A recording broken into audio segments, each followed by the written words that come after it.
Hello, everybody. This is Louise speaking, and I want to give you all a very special welcome to the 8th and final episode of my Appreciation podcast, where I will usually spend about 10 minutes talking about trees, their folklore, origin stories, and all the time adding in little fun facts to entertain people at the dinner table when the conversation dries up.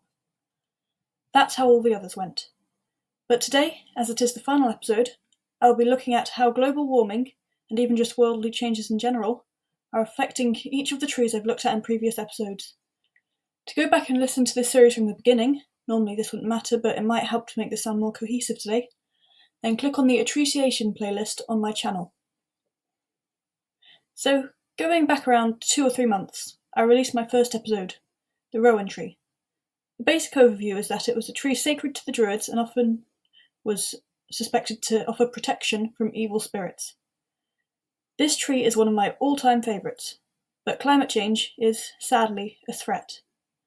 With most of north-ish Europe having a very temperate, damp climate, the rowan tree flourishes. But already global temperatures and how they've been increasing have been pushing the mountain ash and the Crimean rowan to grow further north since the 1950s. Slowly, as the world heats too much, the rowans, like all trees, will start to die out. They are expected to disappear from the south, the east, and the west of Europe if this carries on. If this doesn't kill off the trees completely, there are several species of ravenous moths hungrily waiting to devour the rowan. Sadly, the outlook for these symbolic, historically revered trees is looking very grim if we continue on this trajectory of consumerism and ignorance.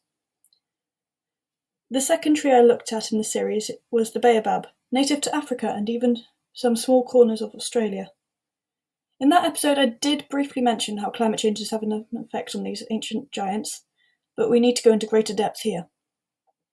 For example, by the 22nd century, in less than 80 years' time, it is thought that 4 of the 7 baobab species native to Madagascar will become extinct. Another example, global warming is either directly killing off the baobabs on mainland Africa, or warming the temperatures are weakening them fatally, making these ancient megaliths increasingly susceptible to droughts, fires, wind exposure, and disease. The droughts also have another indirect effect. Not only does the baobab not get enough water, but neither do the elephants. Elephants who are clever. Elephants who know that the trunk of the baobab will store gallons upon gallons of fresh water. It isn't the elephant's fault, of course, they're just trying to survive like any other species would. But this leads them to stripping off the saturated layers of bark and slowly killing the baobabs from the outside. With drastic changes over a short stretch of time in Africa's rainfall pattern, not even evolution can save these trees now. The third tree I studied was the sycamore tree. Sycamores aren't especially prominent in folklore, but they have many uses and still deserve some notice. This species is classified as non-durable, unfortunately. This means that they are susceptible to damage from weather formations, such as heavy flooding in winter and drawn-out summer water shortages. The timber is rot receptive, which, in our swampier times of year, is a serious threat to the sycamore. Naturally, droughts are a dilemma too, because though too much water will cause trunk decay, not enough water won't help whatsoever, as the tree won't be able to photosynthesize properly and will die. With the hot weather, the numbers of sycamores infected with sooty bark disease will rise too. This fungal affliction prevents the tree from growing functional, healthy leaves, and its crown will droop and die before the autumn arrives. This proves that even the most obscure and unthought of trees are suffering badly too. Fourthly, I researched the oak tree. This is arguably probably the most well-known trees on the planet, and certainly there are a lot of stories for me to dig up around it. It was probably one of my favourite episodes to record too. This noble tree has been a significant part of many myths, cultures, and fantastical tales, but lamentably oaks are on the decline, or rather susceptible to acute oak decline. Again, the summer droughts are impacting this tree severely, as well as increasing pollution levels in the countryside and the annual waterlogging that arrives with winter in the UK. The strain put on individual trees will be the cause of acute oak decline. Since the end of the 20th century, this rife disease has been withering these grand trees, making their trunks bleed sticky black fluids excessively from cracks in the trunk. Slowly, this painful torment the oak has endured will lead to dieback and, well, the death of this formidable tree. Next, I focused on a few species of coniferous trees in a Christmas special, but chiefly on spruces.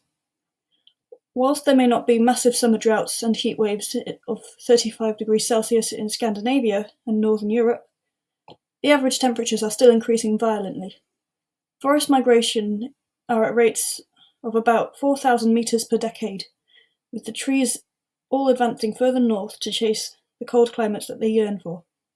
Sea ice is decreasing, making snowstorms and gales change their courses, which only spur the spruces on their desperate escape.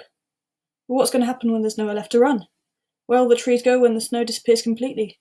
When the deserts catch up to them? Well, they won't go anywhere.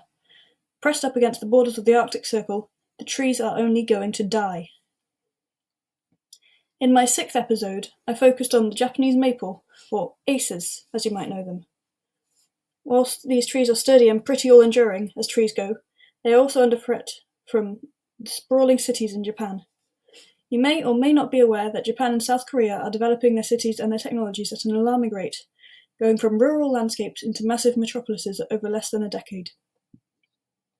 While this is good for all the people who live there, actually scratch that, it's necessary for all the people who live there, the trees and outdoor spaces that these countries were originally renowned for are rapidly receding. Less trees, more urban pollution. Not so great for the climate. I'm not by any means trying to take a dig at these countries, but we need a little bit more of the great outdoors to balance the developments out. In the very last episode I wrote and recorded, I spoke about the eucalyptus in detail.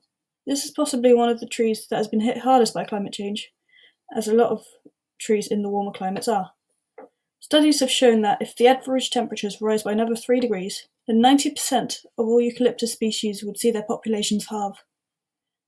Eucalyptus is well known for being absorbent of carbon dioxide, but the masses of gas we're releasing are far, far more than a few trees can bear.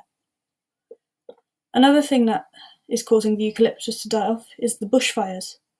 Every summer, we hear that Australia is being ravaged by heat waves, droughts, and most famously, the bushfires. The fact that annually they lose so many trees and even other wildlife prevents the ecosystems from fully bouncing back.